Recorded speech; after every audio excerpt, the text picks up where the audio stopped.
Olá, meu nome é Mari Neguel e esse é mais um vídeo do canal Monetizou e hoje eu obviamente irei falar sobre o que aconteceu com Americanas, que chocou o mercado na quarta-feira passada ao anunciar incongruências contábeis na casa de 20 bilhões de reais. Ou seja, eles simplesmente anunciaram um rombo do tamanho do valor de mercado de uma Magazine Luiza. E para completar, na sexta-feira também tivemos a notícia que a sua dívida poderia chegar a 40 bilhões de reais. Então fica até o final que hoje o vídeo tá bom. Tá, começando o vídeo que hoje a fofoca é grande. Eu sinto que para vocês entenderem todas as nuances dessa história, eu tenho que fazer uma pequena contextualização.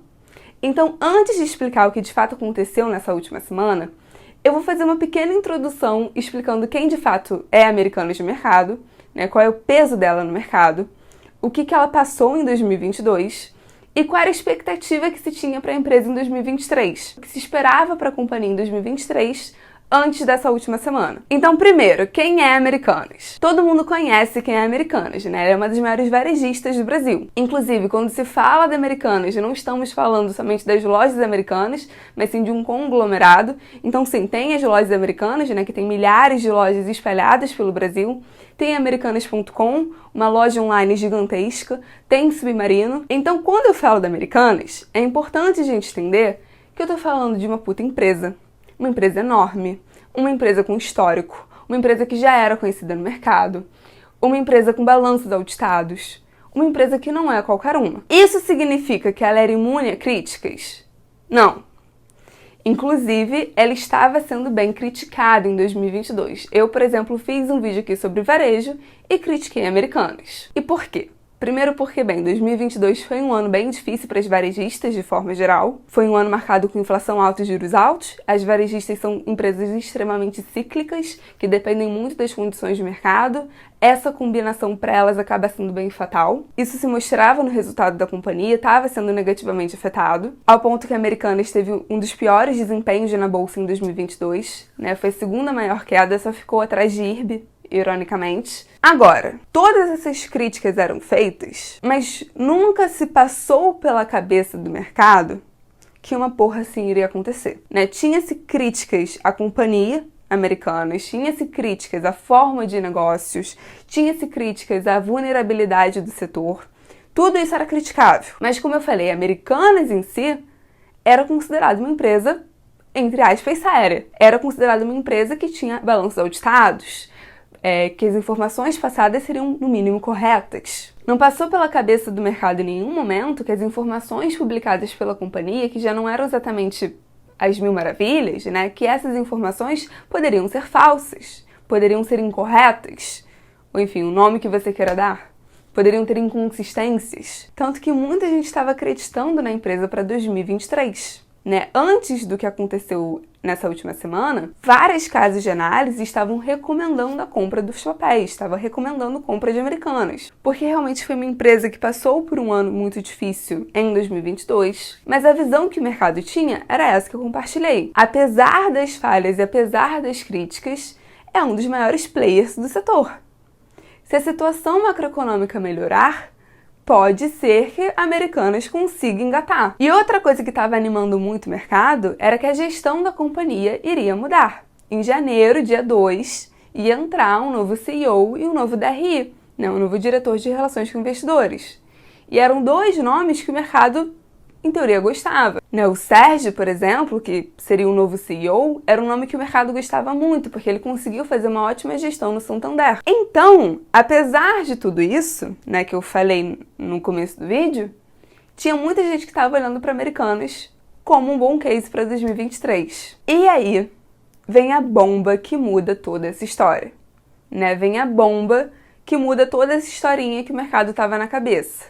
De que a companhia, apesar de tudo, era uma companhia séria, com balanços auditados, com informação correta, que, querendo ou não, era um dos maiores players, que a nova gestão poderia surfar numa boa onda, né? Toda essa historinha que o mercado estava na cabeça, cai por terra no dia 11 de janeiro. Na noite do dia 11, a Americanas solta um fato relevante, anunciando que foram detectadas inconsistências em lançamentos contábeis redutores da conta fornecedores realizados em exercícios anteriores, incluindo o exercício de 2022.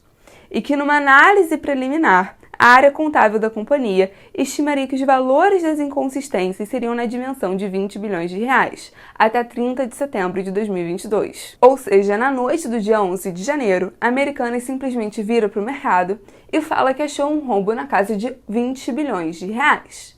Como eu falei no começo do vídeo, o valor de mercado de uma Magazine Luiza, sendo que o valor de mercado da própria Americanas é de 11 bilhões de reais, no caso era de 11 bilhões de reais antes dessa notícia. E como cereja do bolo, nesse mesmo fato relevante, anunciaram que o Sérgio, novo CEO, e o André, o novo DRI, que entraram no dia 2 de janeiro, estariam renunciando. E aí, obviamente, o mercado entrou em pânico. Por quê? Primeiro, esse fato relevante sozinho não conta história nenhuma. Tem muita informação que tem que ser dada, muita coisa que tem que ser dita.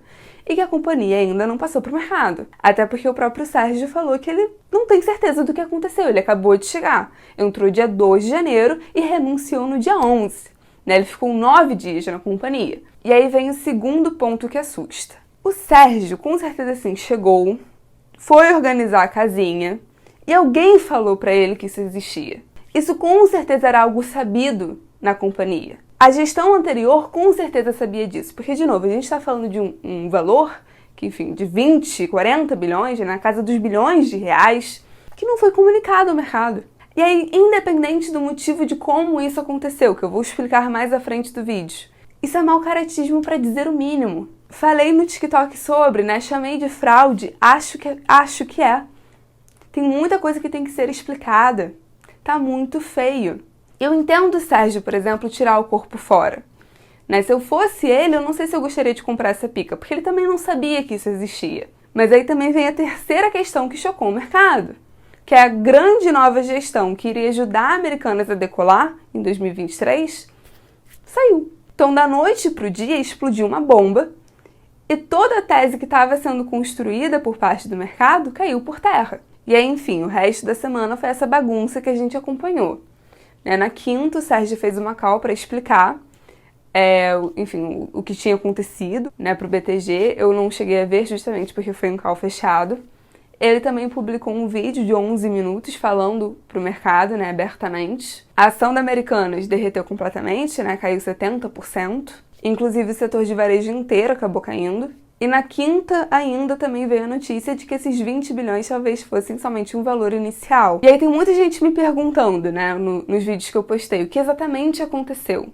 E a gente tem uma ideia do que poderia ter acontecido, a gente tem uma explicação, mas a gente ainda não tem os valores fechados. A gente não sabe exatamente qual é o tamanho da dívida. A gente não sabe exatamente qual é o tamanho do rombo.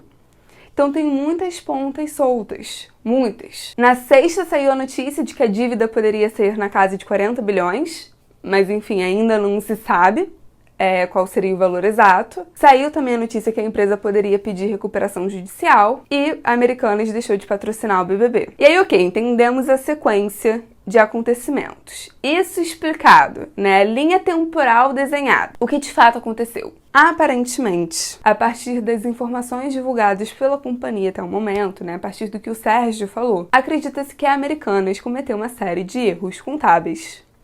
E que esses erros contábeis estariam relacionados com as operações da companhia de financiamento de compras, o chamado risco sacado. Como assim? A Americanas, como varejista, ela não produz nada.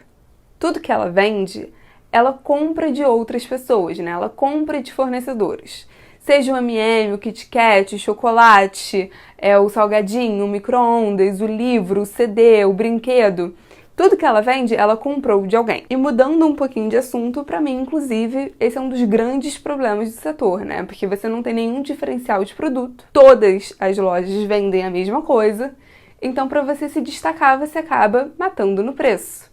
Você baixa preço, você mata a sua margem. Então, por isso que as margens do setor são tão baixas, São essa grande bosta que a gente vê por aí. Mas, enfim, continuando o raciocínio. Tudo que a Americanas vende, ela comprou de alguém. Qual é a grande questão? Sempre que ela vai comprar um produto de um fornecedor, ela não vai pagar esse fornecedor à vista.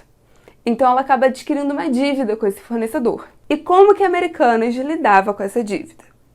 Ela virava para o banco, falava para o banco que ela estava com uma dívida com um fornecedor, que ela tinha que pagar um fornecedor. Se o banco poderia ajudar ela, o banco falava que sim, e assumir esse pagamento da dívida. A partir desse momento, a Americanas deixou de ter uma dívida com o fornecedor, né? O que ela devia ao fornecedor foi pago pela instituição financeira, mas ela passou a ter uma dívida com essa instituição que fez o pagamento. Ou seja, a Americanas ainda está devendo, só que não é mais para o fornecedor, e sim para o banco. E isso deveria aparecer no balanço da empresa, só que não aparecia. Não estava sendo contabilizado. Essa informação que deveria estar no endividamento bancário da empresa não estava aparecendo no balanço como dívida bancária.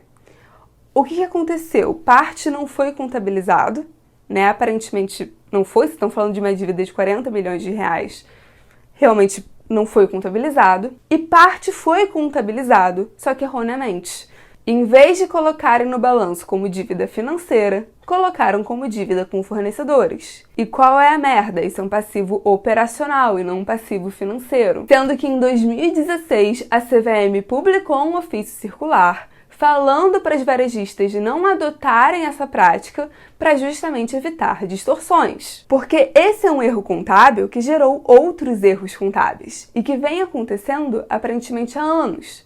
Então, o resultado da Americanas, o balanço da Americanas, vem de forma equivocada e vem distorcido há anos. Por exemplo, um tipo de distorção que esse erro acabava causando. A partir do momento que a companhia tem uma dívida financeira, ela tem que pagar juros.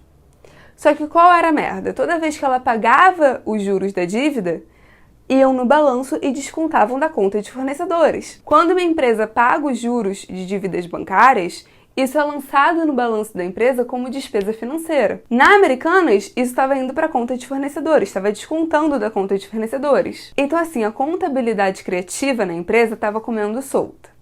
Isso com certeza era uma coisa que estava acontecendo há anos. Isso com certeza era uma coisa que a gestão antiga deveria saber e que decidiu não comentar sobre com o mercado. E teve muita gente que ganhou dinheiro com a queda das ações. Estão vendo operações suspeitas de insider trade. Então, assim, eu uso a palavra fraude. Honestamente falando. Porque tá estranhíssima essa história toda. E ainda tá faltando muita informação. Qual é a dívida real? Por quanto tempo esse absurdo vem acontecendo? Qual é o valor total que não foi declarado? Quanto que a Americanas está devendo para os bancos? Que bancos são esses? Que banco pode ter uma fragilidade com relação a esse acontecido? Tem muita coisa ainda para a gente descobrir. E cara, se essa dívida de 40 bilhões for real, a empresa fica insustentável. O EBITDA da empresa no terceiro trimestre era de 580 milhões, para vocês terem uma ideia da discrepância. O patrimônio líquido da empresa, de acordo com o release do terceiro trimestre, era de 14,7 bilhões. Ou seja, se tudo isso for verdade, a empresa quebra. Assim, a não ser que os acionistas injetem dinheiro, a não ser que eles consigam, de alguma forma, numa discussão legal, rever essas dívidas. A não ser que isso ocorra, a empresa tem uma chance real de quebrar. Isso é algo que tem um efeito cascata enorme. Tem um investidor, pessoa física, que se fudeu. Tem o fato das pessoas agora terem uma desconfiança maior com o mercado de capitais. Tem o fato de que as pessoas não vão confiar mais na empresa para emprestar dinheiro. Tem os bancos que têm a dívida com a empresa. Que bancos são esses? Qual é a vulnerabilidade real deles agora? O BTG, por exemplo, já está brigando na justiça. E qual é a lição que fica com tudo isso? Eu acho que é um pouco daquilo que eu falei no meu primeiro vídeo do ano, inclusive, né, sobre como não perder dinheiro com ações em 2023. Existem erros que a gente, como investidor, acaba aprendendo a se blindar, né, aqueles erros de principiante, de tentar seguir call, de tentar fazer day trade, nessas coisas. Esses erros que com o tempo a gente vai percebendo que não é um caminho certo, né? Você tentar especular no mercado acionário, você tentar fazer dinheiro de forma rápida e não, de fato, pensar em ser um investidor no longo prazo. E existem erros que você nunca vai conseguir se preparar 100%. Por exemplo, você investir numa empresa porque você estava com uma tese X na cabeça, o que muita gente provavelmente fez, né? Como eu falei no começo do vídeo, tinha muita gente vendo Americanas como um case legal para 2023. E aí você descobre que as informações daquela empresa não eram informações legítimas, não eram informações corretas, que tinha possibilidade de fraude, a chance de fraude. Você nunca vai conseguir evitar um erro desse. Como você se protege? diversificando. Óbvio que você não vai conseguir se blindar 100%, porque como eu falei, isso tem um efeito cascata no resto do mercado, mas você pelo menos dilui um pouco o seu risco, você dilui a possibilidade de você estar 100% comprada numa empresa dessas. Enfim, o objetivo do vídeo era tentar explicar um pouco dessa situação caótica que a Americana está. Não é uma situação fácil, ainda tem muita coisa pra gente passar, mas eu espero ter explicado pelo menos alguma coisa pra vocês, ter conseguido esclarecer um pouco a cabeça de vocês, que com certeza tá cheio de dúvidas nesse momento. Se inscreve no canal, deixa um like, comentem o que vocês acharam. E é isso, né? Boa sorte para todos nós. Até o próximo vídeo.